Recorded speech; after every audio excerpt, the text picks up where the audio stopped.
Alright, what's up guys? VV back with another video. And in today's video, guys, we're gonna be analyzing some Vegapunk games. That's right, Vegapunk.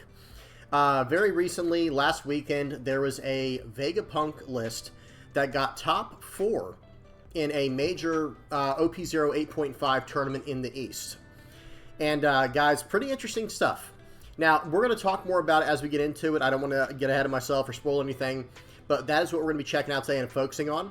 However, we do have a few other things we're going to tackle as well. So let me give you guys a quick layout of what we're going to be getting into this video. Excuse me. First up, we're going to be heading over to the lab and checking out a game of Blue Doffy versus Red Yellow Sabo, okay? And that's going to be a community video, submitted by the community. We'll talk more about that when we get to it. Then we're going to go over 2 games from that top... the top 4 run that the Vegapunk player had. We'll go over to the Bandai website and check, or the Bandai YouTube rather, and we'll check out 2 games of Vegapunk in those. It wasn't quite the finals. I want to say finals, but it was the top in the top 4.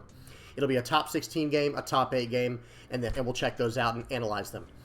Then we will head over to the sim and check out 1 game on the sim of another Lucci list. This is my Air Door Lucci. It's just going to be a fun little game. We'll look at the deck list, and then we'll wrap it up in that way. So pretty chill video today, pretty straightforward. You know what you're getting into. I'll have everything time-stamped down in the general description of the video. Free to just skip around wherever you want to. All right, let's get into this, guys. I'm really excited to get into this one. So first things first, we will at least check out this game on the sim. It is a community-submitted game. Let me go ahead and shrink my head down and fit it right here. This person's, they were like in horizontal landscape mode or something. That's why it's a little bit smaller. Like this how do I say it? This recording's a little bit smaller than usual, but that's okay. It is what it is. We'll have to just make do.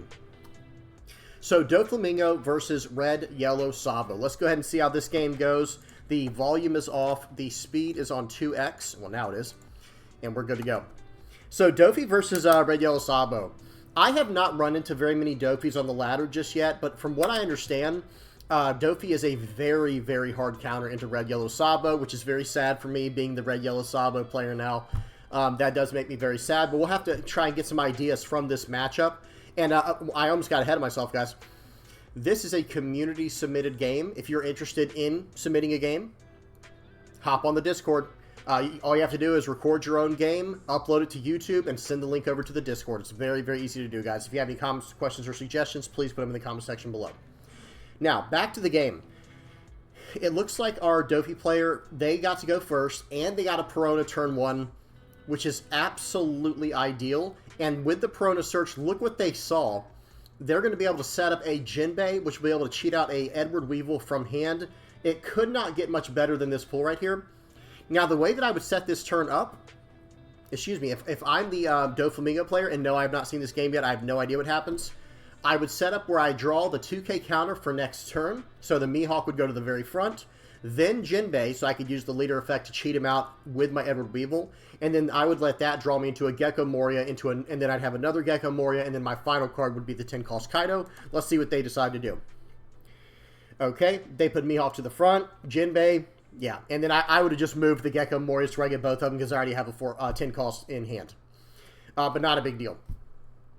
Okay, so right here, Edward Weevil, we draw the Gecko Moria. But then, okay, I see what they're doing. So that way they can play directly into their next Gecko Moria the following turn. That's fine as well. Now, what I would probably do, it's always good to get some kind of tempo from your leader's effect. But this next turn here, because I'll be on 5 Dawn, I would have probably been very, very aggressive with my board. That's just the way that I would have gone about it. That's not necessarily a play mistake. It's just a difference in play style. Swinging for 6 into 5. I would 2K counter out for sure here. They're going to swing in with the Zoro. 1K counter out. Oh, wow. Okay, so we didn't 1K counter out of that one. So, excuse me. I probably would have, right? I mean, I guess technically now you can play out the Gecko Moria to get back the Jinbei. And how much Dawn do we have this turn? We have 2, 4, we have 5 Dawn. We can't do a whole lot with that just yet, but that's, we'll get it right back right here. So 8 into 5, very nice. I probably would have done 7 into 5 first with the leader to hopefully get a 2K, 1K out of hand. Okay, but hey, they give us a 2K, 2K, had the same exact effect. Now we grab back that Jinbei. See, I would much rather get the 2K counters with the Gecko Morias, but it depends on the matchup, it depends on the setup, and this Doflamingo player here is just in the driver's seat, so they're probably, you know, nothing to worry about. Okay, and yeah, with this kind of board state, this is very hard for Red Yellow Sabo to deal with. So, you know, it's one of those situations where I think going forward, okay, this is why I like to get the 2K counters back, by the way. I feel like the Jinbei might have been a little bit greedy in this situation. But moving forward, one thing I do want to mention is, I got to save it for another video. It's talking about Sabo. I'm just going to say I think it's time for Red Yellow Sabo players to start running Gadatsu. I've got a whole another video for that, but yeah, we'll talk more about that later. Playing out Cracker. Okay, I was expecting either a Cracker, a Kikinojo, or a Sanji, the 4-call Sanji blocker from Yellow. But we're in bad shape, honestly, as the Red Yellow Sabo player right now. So the Doflamingo's in good shape. The person playing right now, they're doing very well, and this is all just very standard plays here. They swing for 5 first. They swing for, they attack, and I think, was that a blind flip? I believe that was a blind flip, unless I missed something, and it went straight to a Doflamingo. Now we can set our top 5 cards, and yeah, we're good to go at this point. And honestly, with this top 5 set, the way that I would do this one, and we'll see what they do. Let's see. We're probably going to go Jinbei into Gecko Moria, get back a 2K counter. So I would probably set up maybe another Jinbei, because I'll tell you what, we don't that Red Rock I would put all the way to the bottom of the deck, or to the bottom of the list. And same thing with the pudding. In fact, guys, excuse me, hear me out. I might send all this to the bottom. There's a situation where I send all of these 5 cards to the bottom of the deck. Okay, let's see what they do. They can keep it as well if they want to. So they're going to get the 2K counter. Okay, then the Gecko. Then let's get the top 5 searcher. Okay, they kept the 6 cost, what's it called? Red Rock. Just understand, at least from what I've seen, there is no target for Red Rock against Red Yellow Sabo. I mean, yes, I understand you can Red Rock any target with that card, but are you going to want to use a Red Rock on a Cracker, or would you rather use a Gravity Blade Raging Tiger on like a Cracker and a Kikinojo? You know what I mean? It's like there isn't really a whole lot of, and plus we already have a Red Rock as well. But okay, let's see what happens here. Establishing the Gecko Moria, like I said, with the Jinbei. Going to get a 2K counter from hand this time, or from the trash this time. I like that a lot. They, what just happened there? I'm sorry, I missed it. Oh, 6 into 4. Sure, not a big deal. And then they're going to play out the Ace. I have not been playing Ace lately, guys. I have not been playing it much lately. That was odd. That was peculiar. Okay, but it still gets 9 into... Okay, I see what they're trying to do. I was going to say, I would have just gone 10 into face, get the double attack off. Seems good. And now, you know, all of a sudden, out of nowhere, this Red Yellow Sabo player is back in this game. Cracker has been an incredible addition to the deck. It is something I was using at the last locals I went to. The card is very strong. Okay, so what do we do here? Honestly, I think we just Gravity Blade. Actually, I'll tell you what I would do. I would just use the Red Rock. Here we go. Just like I was saying, there's not really a good target for it. Hey, at least it's cheaper, so now we can still use our leader effect. Because there aren't very many large targets in... Oh, I would have countered out. Okay. If I'm the Red Yellow Sabo player there, I would definitely counter out of a 5K attack when I see 2 other attacks coming, and I know my opponent's probably going to use their leader effect. Anyway, back to what we were saying. What was I going to say? Shoot, I can't remember. Oh, the Red Rock. There aren't a whole lot of targets to hit, so at least Red Rock can hit something there. Okay, they swing for 6. Swing for 7 with leader effect. Get back a blocker Doffy. I like that quite a bit. And they're probably going to take this. If they took the first 5K, they're probably going to take it. And they get a Kikinojo trigger. So very solid there. Very, very solid. At this point, if I'm playing... Okay, and this is a very old version of the deck of Red Yellow Sabo, still running the 1-cost Dawn mover. However you want to say that. The card, the Nami there that can move a rested Dawn to a leader or character. This is a very old version of the deck, but hey, if it works, it works. And I was going to say, I would be attacking everything into my opponent's board right here. Yep, I'd go 7 more into it. Yep, 7 more. Or 8. Okay, 8 into it, whatever. 2K, that's fine. Now you play out the Ace. And this is where I was going to say, okay, so hear me out. There might have been a better call there to not swing with the Kikinojo until you play out the Ace. And then buff the Kikinojo, and then just basically say, okay, if you want to Red Rock my character, that's fine, because that's going to be 7 Dawn, and it's going to be easier for me to survive. And then I actually got my Ace secured in life. A big part of winning with this list, guys, with the Red Yellow Sabo deck, is securing your rush cards. You don't want to jeopardize your rush cards at almost any cost. It cost me games. It's cost me games losing my rush card. Okay, so let's see what happens. Okay, the Doffy player is very much in the driver's seat here. Oh, man. These little 5K pokes are going to be devastating because this means the whole hand's going to be gone. Yep, 1K, 1K. Honestly, like, there's a world where you probably could have just won this game right here, just, like, gone all in and won. Like, I think if you had swung 7, 9, 11, or whatever that ended up being, I didn't do the exact math, but, like, 7, 9, 11, or 7, 9, 10, I don't think they survive. You know, or maybe it'd be 7, 9, 9. Sorry, guys. I just don't think they survive that. Because of what we've seen, only because of the information we've been given. So we're doing another top 5 search or top 5 arrangement with Doflamingo. We see what all we want to get, and we're pretty much, I would say that the Doflamingo player is in a position where they cannot lose this game. Okay, we know that we have the ace in hand. This is their chance to start cleaning up the board, because I don't think we can go for game. Okay, 9 into there, sure. Kid and Killer, 9 into there.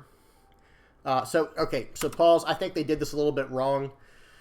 So I think this turn we should have gone, plus we should have given something to the Nami to be able to swing into the Doflamingo. We still can, technically, because I think she can attach a Dawn to herself if she has not already used that ability yet, and get +2 from the Kid and Killer going to life from the leader effect, and we could take out the Doffy, potentially. We'll see what happens. Okay, well, now we can't. well, now we definitely can't, right? And right here is a simple math win, just to give a heads up. So we know there is, unless I missed something, I didn't see if a 0-cost counter was used. We know there's a 0-cost counter in our opponent's hand, right? It's the 5-cost ace.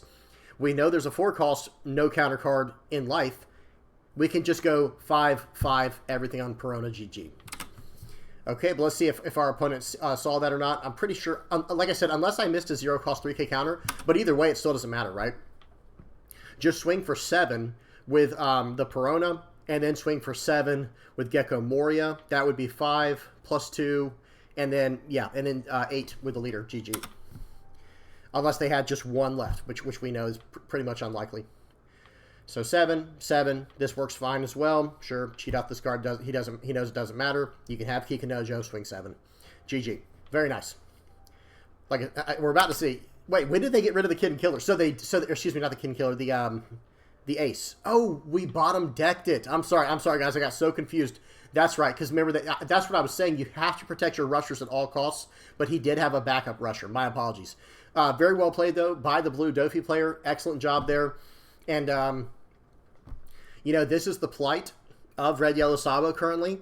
The deck feels like it has a very strong matchup into most of the decks in the meta until you get to blue Doflamingo. And I have to say, it feels very, very rough. I've played it a few times. I think I've been able to sneak a few wins, but I think most of the games are pretty much L's. So we'll be monitoring that in the future, us Red Yellow Sabo mains, okay? Don't worry. We're not giving up on our boy just yet. Okay. All right, so that was it for the lab.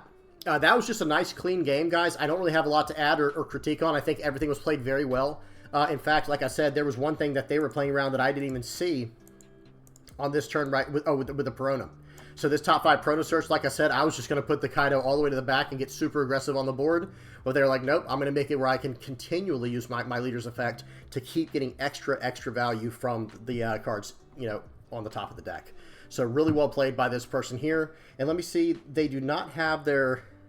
Let me see if they have their deck list at the end. They do not have the deck list anywhere in the video. Sorry, guys.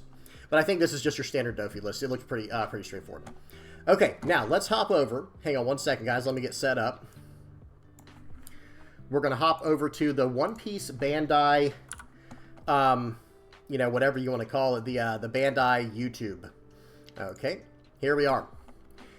This happened just 3 days ago. I did watch this at nighttime. It was like 5 in the morning over here on, I think it was Friday night or Saturday night or something. It might have even been like Sunday morning, whatever it ended up being. And I could not believe what I was seeing, guys, because we had some Vegapunk absolutely popping off. Now, I will link this in the comment section below for anyone who wants to watch this for themselves, but I am going to analyze these games. We're going to critique them and analyze them and see what we can figure out, what is working for Vegapunk in this situation.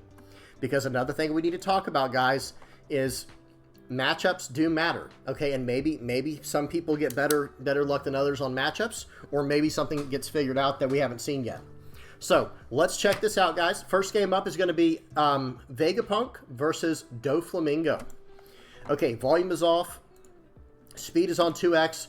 Doffy gets to go first. Does not have a Perona search, but this is ST17 Doffy. This is OP08.5 Doffy. They will be able to use that card in hand. Let's look at the hands real quick. Sorry, guys. Got ahead of myself. We have a 4-cost Boa Hancock, the new 4-cost 6K blocker. On play, it does a search. It does a top 3, like, life. Dadgum, guys. I'm sorry. I'm all over the place right now. It looks at the top 3 cards of your deck. You could place them in any order and then attach a Restodon to your leader or one of your characters. So it is a very powerful card. The 4-cost card right next to it says, if your leader is, return a card back to your hand, one of your characters back to your hand, and if your leader is a 7 Warlords, then you can return a 4-cost or lower to your opponent's hand. Okay, so very powerful effect. Then we got 2 Edward Weevils, and then Blackbeard. Blackbeard, another very strong card, guys. Activate main. You put a card from your hand on the top of your deck, and then you attach 2 Dawn to a character or a leader. Very, very powerful.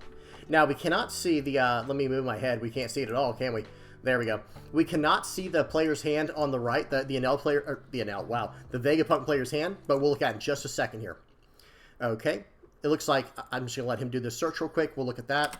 Okay, I see a Raigo. I see a, I think that's either Brilliant Mind or I Rayquaza Help, Chaka, and Nami. And they grab a Brilliant Mind. Very good. That's a top 5 searcher event.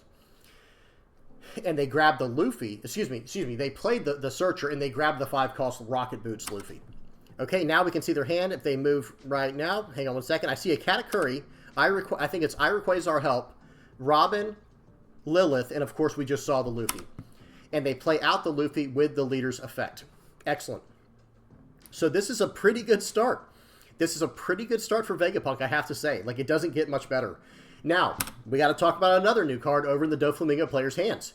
That is a 4-cost 5K, the 1K counter Crocodile that has on play, reveal the top card of your deck. If it is a 7 Warlords, the C-type card, reveal it to your opponent, and then you draw that card and another card. You draw the top 2 cards, in other words. Draw the top 2 cards and place a card from your hand on top of your deck.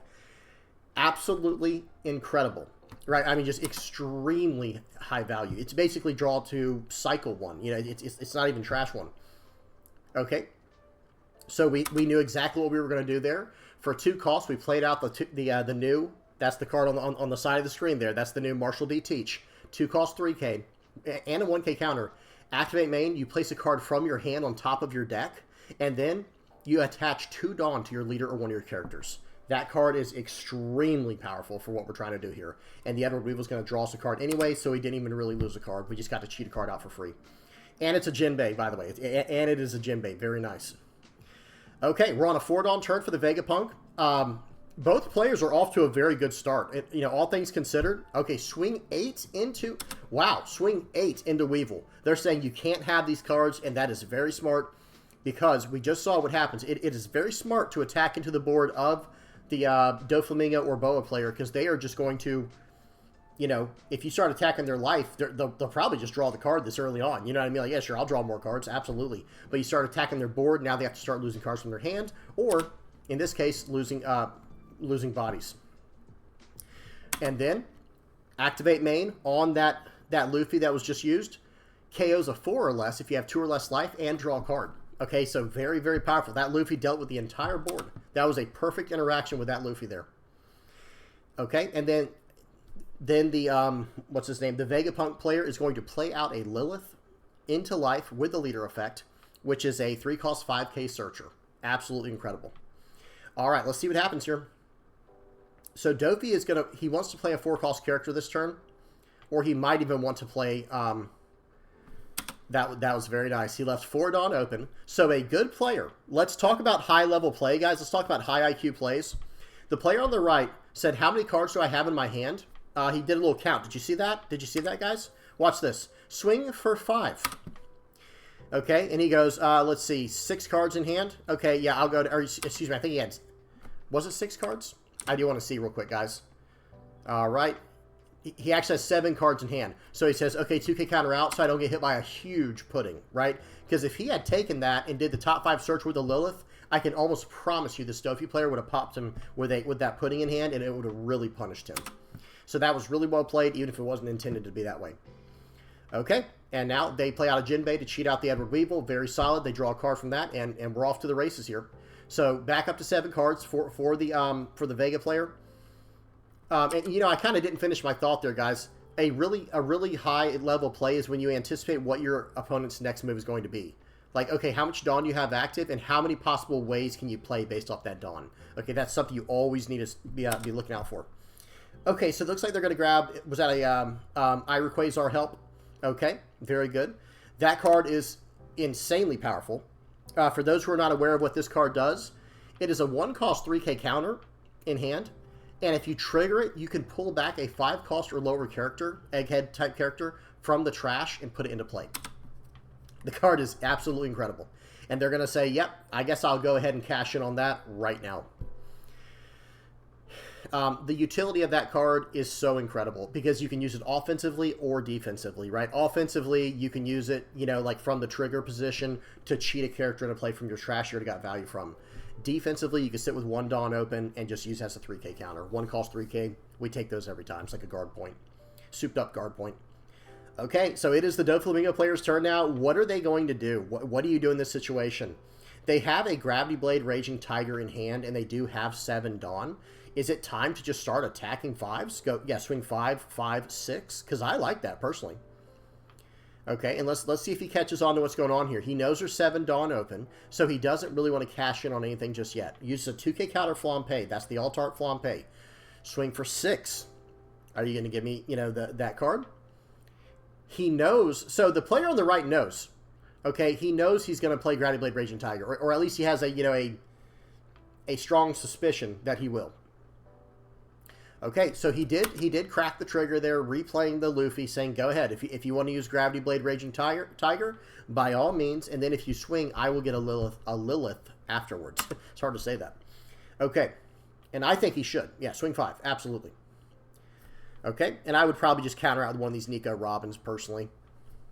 Yeah, that's fine. Because we're not in any rush here. We just want to keep removing the board. But then again, it probably would have been too bad to take that Lilith there. But then maybe it could have played into a pudding. Okay, plays out Katakuri. Says, bring that card back to the top of your deck. I've got an 8K body on the board now. And your turn. That was his entire 8 Dawn turn. Katakuri's still always going to be a good play, right, guys? I mean, that card is just... It's not the same, but it's like the Gecko Moria for yellow. I understand Gecko's way crazier, right? I'm just saying, though, Katakuri is basically all that they have in that slot, and it is a good card to have for sure. Okay, going to pay 4 here. Going to play out the Boa Hancock. This is a top 3... You could look at the top 3 cards of your deck, and you can arrange them how you want to, and then attach a Rested Dawn to your leader or character. Yeah, they probably want to play out the top 5 searcher or the top 5 arrangement card in Doflamingo. But do they have enough Dawn to do all that? Okay, they're going to do it anyway. And now do a top 5 search. Let's see what they can see. They dig a little bit deeper, and they see a crocodile and a crocodile, another buggy, and another Doflamingo. That crocodile is really nice, guys, especially in this position where you have 6 life. I would be setting that up personally. I would also be trying to set up some Kaidos. I would try to drop down a massive Kaido. So they swing in for 7, or was it 7 or 8? I can't remember. Let me see. They're just kind of looking through their hand right now. I see a Raigo, a Nami.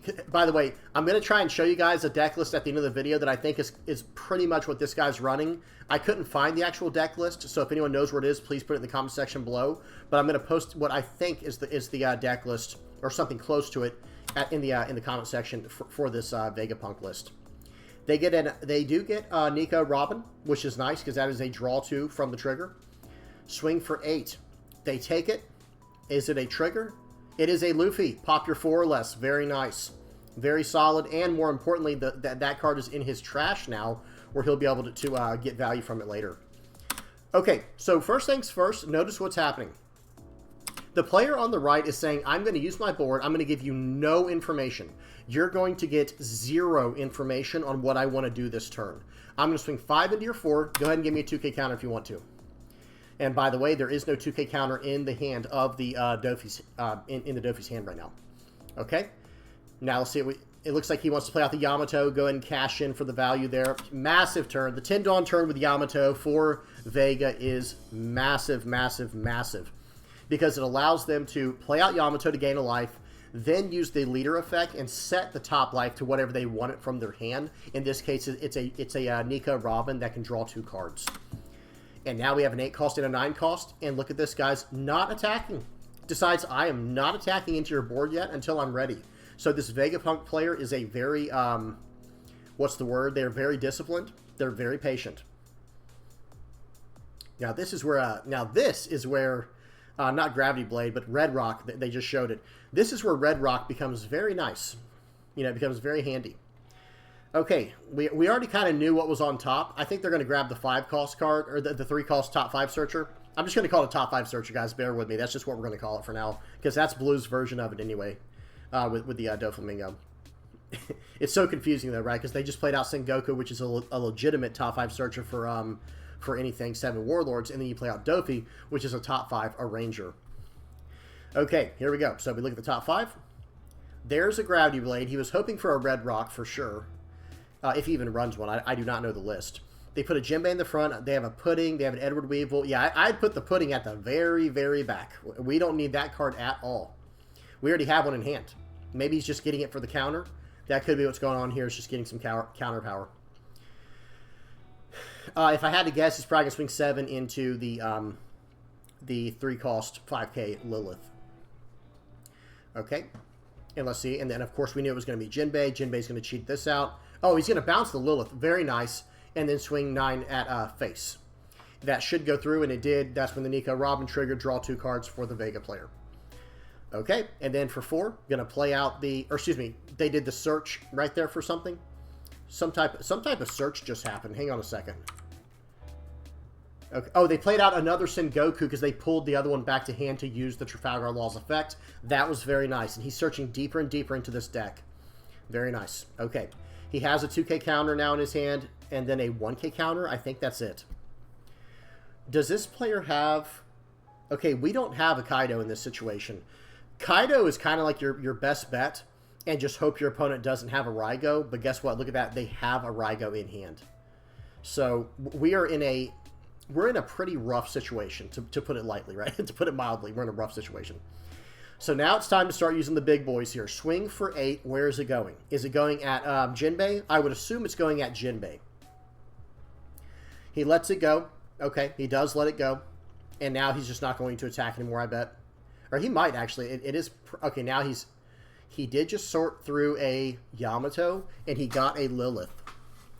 Okay, what do we do here? 9 at face. He's saying, okay, I'm going to attack you now. He draws a 2k counter Buggy from the top of life. Play out Lilith to do a top 5 search for an Egghead character, or Egghead card. Chaka, very nice. The judge is having to adjust the board here a little bit. Okay, we got to talk about etiquette, guys. We got to talk about board etiquette, and just, you know, you should keep your board nice and clean, guys, especially for a feature match. I'm not even talking about for a feature match. A feature match, of course you should. But notice the trash up here at the top right. There is a trash pile over here for your cards, and I understand he wants to see the cards. I do fully understand what's going on there. And then this stacking the cards on top of each other, I'm not a huge fan of this. In fact, I was saying it in Discord. If you're not on Discord, guys, hop on there if you want to. We're always hanging out, chatting, having a good time, and they're talking about One Piece. But when this game was going on live, when I watched it at like I said, it was like 5 a.m. on the East Coast, I could not stand. It was frustrating me so bad watching the trash and the board of the Vegapunk player. Now, the player himself, he's incredible. The player, he's doing very well. He's making very high-level plays. But, guys, careful with the board etiquette, guys. Let's not look too sloppy. Okay. So, plays out the Chaka with the leader's effect. He put on top. Look at the judge. The judge is putting the card up there. And now he's counting. Look at that. He just grabbed his deck and counted the cards. This poor judge over here is probably pulling his hair out because they're probably telling him in ears like, hey, you know, adjust the board, adjust the board. I don't know if he has a headset on or not. Okay. All right, let's see what happens here. It looks like they just told him. Yeah, I think, watch the player on the right. Watch this. He'll look at the camera and then adjust his hand over where they can see it better. Because I think, you know, because this is a production, right? And they're telling him, hey, you know, your hand's in the way of the card, so please move your hand over. So like I said, there's definitely some production value going on here. Okay. The Doflamingo player is all of a sudden in a horrible spot. I think it's time to start smashing into this board. Okay.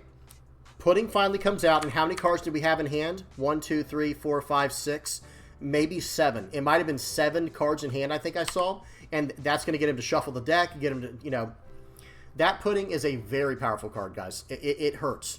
Oh, whoopsie daisy. Okay, this comes with fast and sloppy play, guys. Watch this. He just did a top 6 search on accident.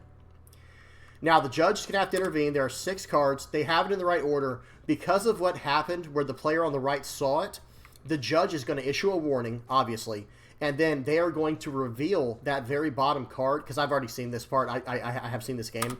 They show the final card. So he draws the 5. That's going to hand, and this was a card that you saw, so now I will reveal it to the opponent as well. And, of course, they will issue a warning. Guys, fast and sloppy play looks like that. And this is a brilliant player. It has nothing to, it's nothing against the player in a personal way. You just have to be very careful. And then, of course, don't let something like that tilt you either. Don't let it tilt you. You know, tighten up right here. Going to swing in. Gecko Moria grabbing back probably a 2K counter. Yeah, so he had 6 cards on the board. He had to trash a card. And then with the Gecko Moria, he's going to pull back a Jinbei, actually. Was that a Jinbei he pulled back? Yeah, he's going to grab a Jinbei. So I guess to keep his board nice and wide. Pass turn. Here we go. So Vegapunk, very first order of actions will be swing into that into the Gecko Moria. Yep, counters out for 1. And now it's going to be swing for 5 more into Gecko Moria. Again, the way he's just stacking those cards on top of it. Oh, gosh. Swing for 8. Gecko Moria. Like, this Gecko Moria will not survive, right? Like, that is the idea here. 9 into face. Plays out the Yamato to pop a 5 or less, which is the blocker. And now we play our Irie Quasar Help on the top of my deck, or on the top of the life. And now there are 5 cards on the board. So if anything goes into one of these characters like Lilith, he's probably just going to let it go, because then he could take something to life and get a card straight back to the board. So, man, I got to say right now that the Vegapunk player is looking very strong here. Okay, he is going to bottom deck both of these with Gravity Blade, Raging Tiger. But, again, I don't think the Vegapunk player is too upset about that. 7 into life. He's like, yeah, I'll absolutely take that. We'll get a Luffy right back. So, I have to say, I think that the Doffy player did that in the incorrect order. I think what he probably should have done there was attack in with Irie Quasar Help first. And then the Vegapunk player would have played out some kind of 5 cost or less character with Egghead type onto the board, and then you could red rock the new target. Okay. So right here, he plays out just like we knew. Swing for 5 at face. We do have some counters in hand. I see it was at a Nico, Robin, and Edison, a 7 cost Linlin, and something else. I don't know what the 5th card is, or maybe only has 4 cards. Gets Luffy, very, very strong. Gets the Luffy there to pop a character, and now we are, you know, it's time to gobble this board up, and we're just going to keep going up life every turn.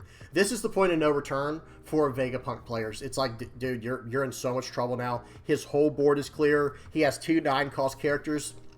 Plays out 7-Lin, makes him trash a life. He's going to take him down to 1 life, and it is his turn. Next turn is GG. There's no way out of this, right, guys? This is basically a checkmate position. Very well played, very well executed by the player on the right, the Vegapunk player. Again, one more time, looking at the board state, guys, there's an entire character area designated on the field, and look where his characters are.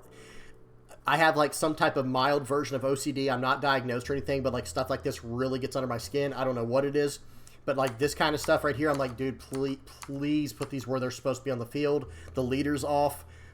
Look where the trash is. He's trying to melt my brain right now, guys, and it's working. Maybe that's part of his strategy. I'll have my cards in a way that just confuses you. Really good stuff. But a really good player, guys. Please don't think I'm making fun of him. It's just, it gets under my skin, like I said, just seeing this. I'm like, if I was the judge, I would be adjusting it every time. I'd be making a point of it. Okay, here we go. Swing for 6. Okay, telegraphing an 8 Dawn play. Play forward for that. He's probably going to pull back the Pudding to... Oh, there's no target. There's no legal target. So that new, the new Trafalgar Law, that was just played, the 4 cost 5K with a 1K counter. You can pull back a card, and if your leader is 7 Warlords, you can push back a 4 cost or lower card to your opponent's hand. There's no way out of this. This game's over. This guy on the left is just shaking his head. He's like, man, I'm about to lose to Vegapunk on stream in 4K. All right, so that was the first game, guys. Now we're going straight into the second game. Give me just a second to find it, and we are going to watch one more game of Vegapunk, this time against Black Yellow Luffy. Okay, let's go to the very beginning of this game. Here we go. Championship 2024 One Piece. And again, if you look on the... Check this out, guys. On the left here, this Vegapunk player finished 9th place and went 8-1. And the player on the right, playing Black Yellow Luffy, finished in 16th place, going 7-2. So these are solid players, right? There's no question about that. Okay, so let's see what happens here. Going second. So the Black Yellow Luffy player is going second, or I mean first, and then the Vegapunk player is going second. I don't know who got to choose. I don't know which. Actually, I would assume the person who has a higher placing gets to choose if they want to go first or second. So I think the Vegapunk chose to go second. I could be off on that. Y'all tell me if I am. Y'all help me out in the comment section below if I'm off on the who gets to choose. Maybe they rock paper scissors. I don't even know. I'm not even sure because I have seen them do that before. However, Vegapunk is going second, and that's probably. I think he probably wants to go first most of the time, right? Where he can just cheat out a body because instead of putting that Lilith into his life, he would have been able to put it into play. I don't know. It's hard to say, though, because they also want to keep their opponent's life pretty high in order to use Yamato. Okay, and there's one in hand right there. Okay, so they're going to go ahead and grab the event, the I Requires Our Help. It's a 1-cost 3K, and then trigger, play a 5 or less from your trash. A 5 or less egghead from your trash. Okay, Garp's going to search, and it grabs a 5-cost buff Luffy, and then we're going to play out the event searcher and do another top 5 search. This time grabbing a Sabo. Very solid. Okay, pass turn. I think if I'm Luffy, I'm trying to play my characters as fast as possible. And I will say this, Vegapunk usually just needs a little bit of time to set up, and it struggles against boards that can go very wide consistently. So, honestly, this is the type of situation where it's like, Vegapunk is probably pretty favored in a Black Yellow Luffy. I don't know. I could be wrong. I haven't seen this matchup very often, but I could see where it would be pretty hard to pull off. Okay, 2K counter out of the 5K. Plays out the Luffy, the 5-cost rush or 5-cost buff Luffy and that card uses the effect to trash the top card to draw a card. Plays out another Chaka and then pays 5. Very nice. 6 Dawn turn. Use leader effect to put Chaka into life first, then pay 5 for the Nami, and then that put him down to 3 cards in hand, so he can KO after, well, and he has to trash a card from his hand. Hang on. Let me back up, guys. Look at how good this play, this is a very high level play here. Okay, go up to, draw a card for the turn, go up to 6 Dawn. 1 Dawn plays a card from hand to the top of life, right, as long as it is a egghead card, right? Then, with the remaining 5 Dawn, he's going to play out a Nami from his hand. The 5-cost Nami, it's a 5-cost, 5,000 power, 1K counter card that has, on play, you may trash a card with trigger from your hand to pop a 5 or less on your opponent's side of the board. Then, if you have 3 or less cards in your hand, draw a card. So that was all very, very relevant.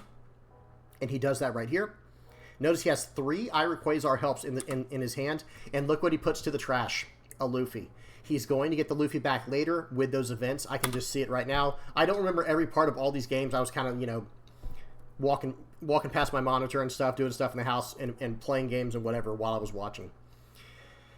Okay, so let's look at the Black Yellow Luffy player's hand. We did not look at the hand at the beginning, guys. I do apologize. But check it out. We've got, we have 2 Luffys and 2 Sabos for the 2-cost, the kid versions. And then we have a Rocket Luffy, a Blocker Sabo, Hiyori, and a Makino. So, I mean, honestly, the only thing missing from this hand is, in fact, a Gecko Moria. And I did not see all the searching that was done, how many Gecko Morias went to the bottom of the deck from the top 5 searchers. Because we've gone through 10 cards now with the Garp and the event. Okay, here we go. Excuse me. So this is a 7 Dawn turn, I believe. Looks like we're going to tap 5, play out Sabo. Let's do some searching, draw 2, trash 2. There's a Gecko Moria. We saw a Gecko Moria and another 2-cost card, I believe. What was it? Gecko and maybe it was actually it was another Rocket Luffy.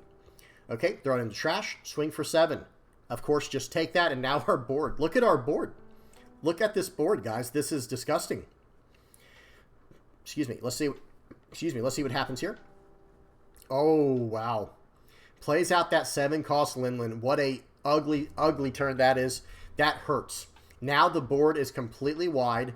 And honestly, I think it's time to probably start swinging with the Liliths. Because look at our cards in our life. Once we take some cards, that's fine. We'll just take the card and just replace it right on the field. And we'll get our attacks in. But at the same time, against Black Yellow Luffy, that is very scary because you're turning on their leader effect. You're helping them out, right? And we don't want to help our opponent out if we can help it. Okay, here we go. It looks like the Black Yellow Luffy player is about to... This is his 9 Dawn turn. What do we do here? 7 at life. He's saying, please go ahead and use the Nami. Chooses not to use the Nami effect, guys. That's discipline. And why? Why is he doing that? Because he doesn't want the Black Yellow Luffy player to be able to replay that Sabo. Do y'all see that? That's really, really thinking ahead. That's knowing your matchup. That's knowledge of the game. And that's playing extremely skilled, right? That is extremely skilled play there. Saying, you know what? How many times is it like, you know what, I really want to KO their character on the board, but sometimes it's not the best choice. He could have even KO'd the guard, but he's like, no, I'd rather just have the card back in my hand, and I'll play it next turn if I need to. You know what I mean? So very, very solid. Okay, so let's see what happens here. Because his blocker's sideways now. That was like an outplay, pretty much, right? That was pretty much an outplay. Okay, play out the Luffy here. We knew what it was because he already set the card, and we got a Garp from the top of our deck, I believe. Or from the top of our life when we did that Hiyori search. Or the Hiyori, you know what I mean, the Hiyori effect. Okay, 4 Dawn left here. What do we do? Our leader is at 7,000 for the turn. But is that going to be enough? Like, this is a really bad situation for the Black Yellow Luffy player. I would consider using Makino right here. Okay, excuse me. I would be using Makino right here. Sure, it replaces the Lilith. That's fine. Probably wouldn't have been that bad of an idea to replace the Nami, and then you could get that from your hang on. So he just smashed in for 6 more with the Garp. Let me finish my thought. It probably wouldn't have been that bad of an idea to get rid of the Nami, so that way you can pull that back from the trash as well with the Quasar help to have another option. But Luffy's probably just the better option. But I don't know. Nami's good too, though. Okay, swinging in for 6 here. Is he going to choose to take this? Then he pops. Sorry, so he chose to take that. I'm sorry. Hang on. Let's go back to the Garp attack. So right here, he's like, I've got 4 Dawn left. I'm going to swing for 6 into face. He takes it, and it was a Flampe. And now it's time to use. Now he's going to use the 5-cost Luffy like we saw him doing before we had to rewind. Go ahead and pop the Lilith. That's a good play there, and that makes more sense now. Getting rid of the other Lilith because the Rocket Luffy on the board. Okay, but now we have a 10 Dawn turn for Vegapunk, and this can... Honestly, okay, yeah, he's like, you know what, dude? I'm actually going to see how many cards you have in your hand. That is a 9K attack into face against a 7K leader. Okay, remember, he did activate one of the 2-cost characters this turn to get that Luffy into play. Okay, so what are we going to do here? This is going to cost a 2K and a 1K, or it's going to cost... you know, his life. So he gives him a 2K, 1K. He has 5 cards left in hand, and oh dear. This does not look good. This does not look good. Okay, swing for 7. Now I'm going to poke you. I'm going to, like, basically he's saying, I'm just going to nickel and dime you the whole way. 1K. Because the other situation is, even if he survives out of this, it's like, oh well. Because now they have to, you know, they don't have a way to refill their board pretty much, you know, or they lose, right? So right here, he's trying to do a little bit of math. He's like, wait a minute. Okay, 7. So I would definitely counter out of here. This one he needs to counter out of. Because otherwise he can swing everything in on Chaka. Okay, yep, you're going to have to counter out of this. Counter, very nice. Okay, and now we can go into the next part of this turn. He left 6 Dawn open. He has a lot of options. If that would have gone through, he could have swung for, what is that, 6 plus 5? Or 6 plus 6 is 12, and won the game that way. However, since he countered out and he's not at jeopardy of, you know, or he can no longer win the game on board, it's like, okay, well, you're still stuck at 1 life. And now I have all these other plays in my hand, one of which will be Quasar help probably into my life. This is a very good situation to be in for the Vegapunk player. Okay, let's see what happens. Again, if I was the judge, I would have to move all these cards to where I need them. Okay, plays out Quasar help. Goes ahead and plays out the, now he plays out the Bonnie, or the Nami, excuse me, like I said, to pop the 5-cost Sabo. Now, what are you supposed to do? Now you can't even get it back from your trash because you have 1 life left. This is a masterclass in playing Vegapunk right here, guys. An absolute masterclass. He has 1 blocker available. What did he draw for the turn? So he drew a Makino. Well, okay, I mean, if he was going to draw anything, that was at least decent. Okay, so let's see what happens here. Makino will allow him to use his leader effect. So right here, maybe you just try to gobble up the board to the best of your ability. Like, you know, 7 into one of these Chakas or one of the Namis, whatever. Okay, oh, okay, that was well played. I'd never seen an interaction quite like that before, where he decided to play out a Makino as one of the cards from the Gecko Mori's effect, which will allow him, he can use that effect first to eat up his last card from life and go about things that way. And then he got the Sabo back as a blocker. I do agree with that. Getting the Sabo back seems like the way to go. I'm not sure what he's questioning right now. Okay, and that was a Hiyori. Very, very nice. So, honestly, some things have really gone our Black-Yellow Luffy player's way. All right, so he goes ahead and sets things like this. Make sure you can get the correct one back. Yep, Sabo, draw 2, trash 2. He's going to need to get all counters. Okay, I would have trashed the Gecko Moria. So I think I personally would have trashed the Gecko Moria in this situation. So, yeah, swing 9 at life or whatever this is at this point, I guess. Okay, and he takes it, and what was it? It was I Rayquaza help. He decided not to activate the trigger. That's always an option to activate the trigger or not. And here we go, guys. This is, again, this is 7,000. This is a 7,000 power leader. This is not a 9,000 power leader. Swing for 9. This is going to take the life card. I can almost guarantee it. I would personally just let the life card go here and force him into plays elsewhere. No. Okay, so right there, I would have actually taken the life card because that was a 9K attack, right? Anything else will be easier to counter out of. Like, for example, these 3 7Ks that are coming his way now. All right, let's see what happens. And this is why he should have also taken the 1K counter Luffy over that Gecko Moria and just try to go all in next turn with the Gecko he had on the board. And the little guys, the little characters as well. All right, so let's see what happens here. We're in a rough spot, guys. This is a rough position to be in, for sure, for the Black-Yellow Luffy player. So he's coming in for 7. He countered out with a 2K, 7 more. He's, you know, the Vegapunk player is making sure he has the correct amount of Dawn to do multiple different kinds of plays, depending on what his opponent does. Take it, and swing for 9. GG. Good game. That was a good game. All right, well, that was it, guys, for that part. We are going to check one more game out on the sim before we wrap up this video. I will link this entire video, this live stream, from Bandai in the comment section if you want to watch the rest and see what happens next round. I'll give you one hint. Red Purple Law versus Vega is the next game they show. That was a really, really interesting game. Now, anyway, like we were saying, over to the sim. I've got one more game for us today before we close out the video, showcasing Erdor Lucci. This is a deck that I think has some potential. I will show the deck list at the end of the video, of course. Speed's on 2x, and we're good to go. I do think there's some potential with this deck. That's just me personally. But yeah, all right, you guys tell me what y'all think. Okay, play, and we are good to go. This is against a Reiju. This has a very interesting ending, guys. I'm gonna tell you right now, the ending of this game is maybe not what you'd expect. All right, so here we go. They're going to go ahead and play out Reiju right on turn 1, going second, drawing 7 cards, having a 5K body.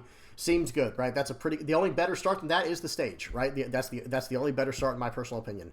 But neither of us got the stage in our starting play here. All right, so let's see what the Reiju does here. They do a Germa 66 event searcher, top 5 searcher. And right now, I'm just making sure I have the correct cards in my trash to use to pull off the Kaku. Because notice I have a 5-cost Kaku in hand. So I'm like, all right, let me go and do this. I think I should be okay. Otherwise, we'll do things a little bit differently. All right, so let's see what happens here. Swing for 7. I get a Suru. Got that card. I'm going to swing for 5 into the Reiju first because I do need one more CP card in my trash. I got it with Spandam. The other play there, if I did not get that, was just going to be me playing out Rob Lucci. I was just going to go -1 or 5 into him, and then 5 more into him, -1 from the Brook as well. And then with the remaining 4 cards, I'm just going to play out Lucci and do it that way. All right, but let's see what happens here. Okay, ends up protecting it. That's fine. We'll just pop it in this way. In fact, I think some people might even argue, since I don't have the stage, it might have just been a better play to do the Lucci anyway, because there's not a whole lot of incredible targets to hit with Reiju unless I have the stage, and I do run the stage in this deck, but I just don't have it yet.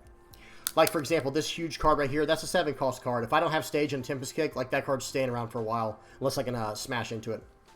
Okay, he's going to swing for 7. We're going to take that. I could have countered out of that, but why would I do that this early? There goes one of my stages, right to the trash. Got an air door. Reiju is not the best leader to use air door against. I will say that right now. Air door is just very, very low value against Reiju, because I would rather just keep attacking into this character. However, looking back, maybe I should have just tried to, just go for face here. Just like 5, 5, 6, and just play an air door and say go. Maybe get a Bluno. Okay, swing 6. So I'm starting to eat their hand up a little bit. And right here, I go ahead and play out the Lucci. I'm like, no, I really want to keep their board on lockdown, at least to the best of my ability. Trying to set what cards I draw from the bottom of my deck. That's a good habit to get into. Because, guys, with Lucci, in the long games, yes, you will go through your deck. Like, you will actually go through your entire deck.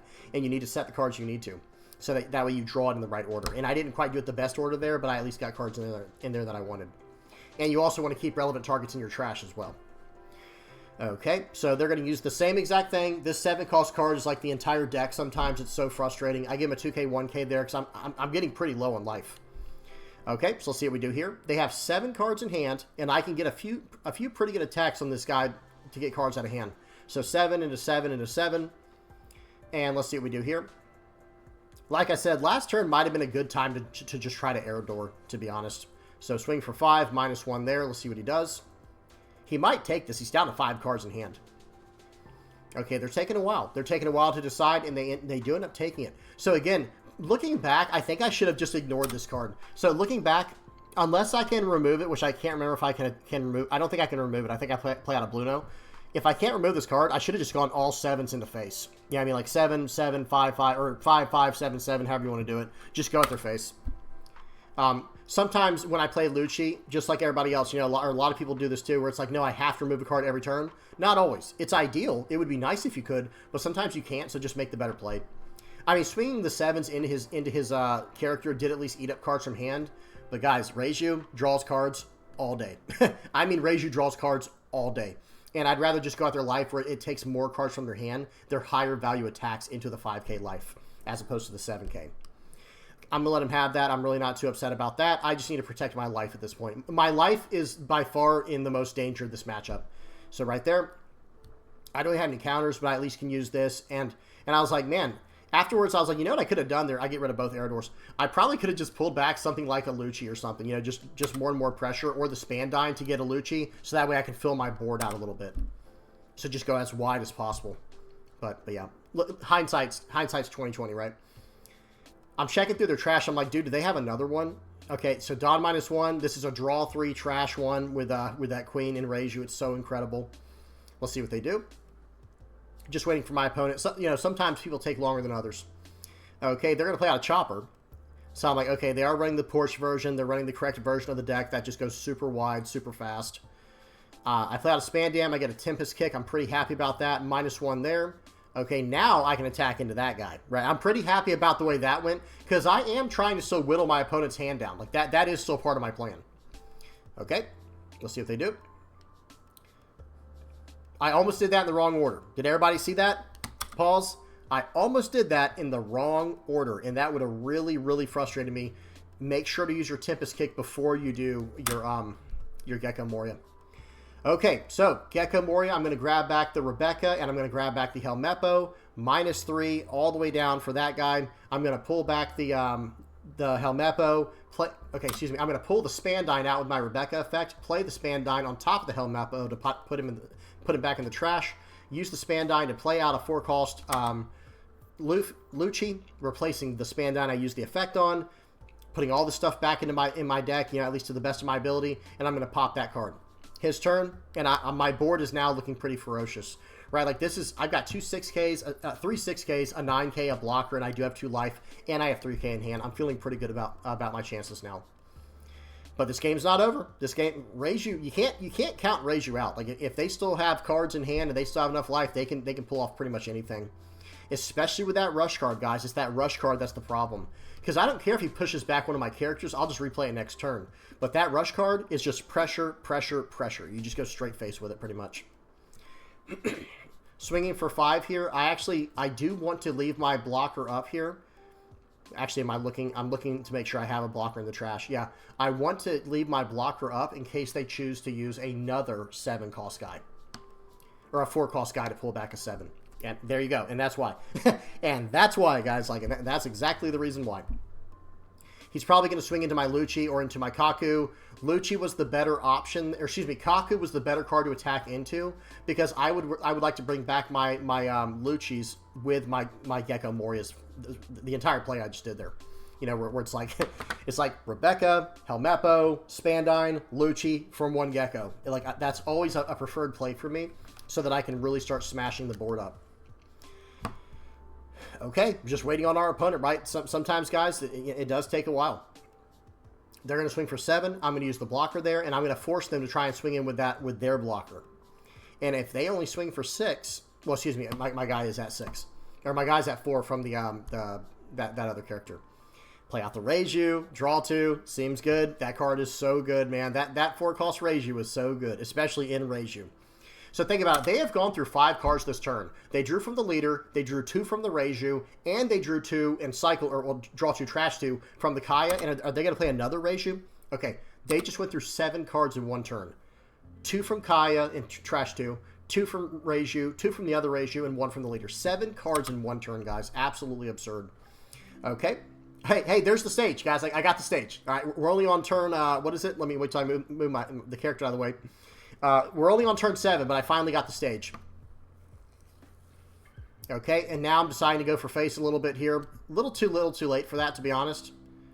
And afterwards, okay, again, hindsight 2020. Again, I messed up. I should have swung for 5 first with my leader to do -1 to the character that I want to do -1 to. And then I could have attacked everything into the queen if he chose to get greedy and block with the queen. Okay. So right here, I decide, okay, I'll tell you what, I'll do it now since I can't do it, since I couldn't do it earlier. -1 to the Reiju. That's one of the characters I'm going to try to pop here.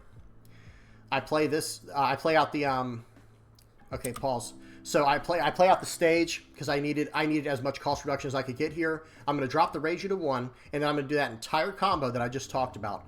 I'm going to replace the. I'm going to play out the Rebecca and the Helmeppo for both my Luccis. And then Rebecca, so use the Helmeppo first, -3 to the blocker queen. And then the Rebecca is going to pull back a Spandine, replacing the Helmeppo. Spandine is going to play out a Lucci, replacing the Spandine. And then we can pop the two characters in that way. I have a 2K counter in hand. I have 2 life. I'll have a blocker. It's pretty much my best chance, and I'm going to get rid of 2 of his bodies here. Okay, this is just a standard procedure. You know, we just got to watch it play out at this point and see what happens. Okay, pop a 2, pop a 1. Seems good. Seems real strong. And now I can swing 9 into his guy. Right now he's considering whether or not he wants to counter out of it. And unfortunately, I cannot swing in for 7 with with the Kaku because I just didn't have enough draw on this turn. Okay, then I'm going to swing 6 at leader. They take it, and I win.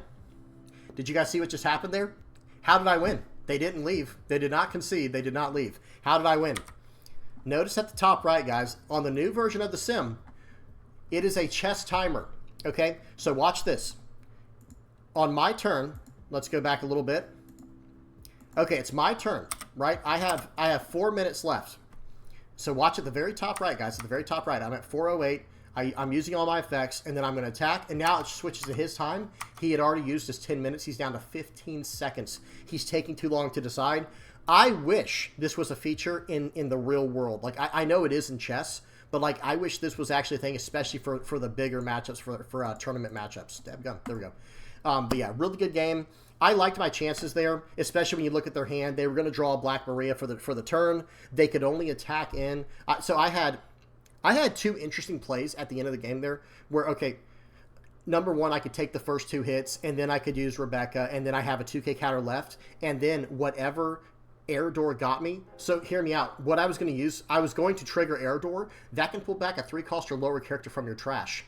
I would have just used a Spandam to look for another 2K counter. And, oh, look, what's this? What's on the very top of my deck? A Kaku. So, like, no matter what, I was feeling pretty good about winning that game.